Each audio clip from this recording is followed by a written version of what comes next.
Assalamu alaikum, hürmetli kanalım жазушылары. Сіздерге бүгін ұлан досымның өз қолымен жасаған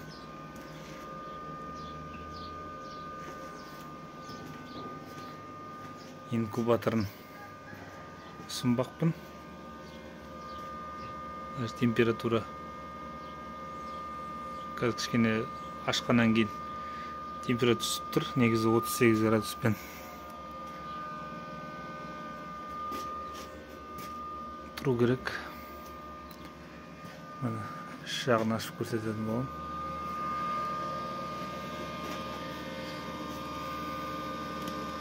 Қарасаңыздар, екі вентилятормен жұмыртқалар осы аз қалды. Мұны қарасаңыздар, енді балапан шығайын деп атқан жұмыртқа.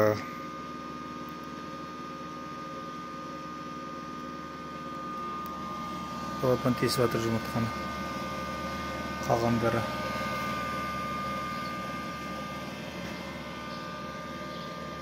сегіз жұмыртқа қалыпты.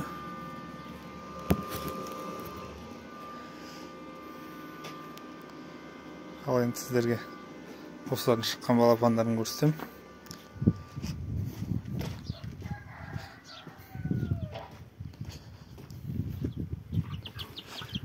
Олар мұнда.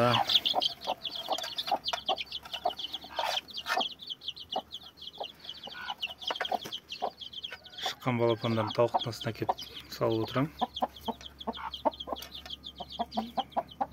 Бір жұмыртқа басуға жатқан тауықты тұрғызып алдым да, соны әкеп астына балапандарын салып жүргем. Соны алып асырап жатыр.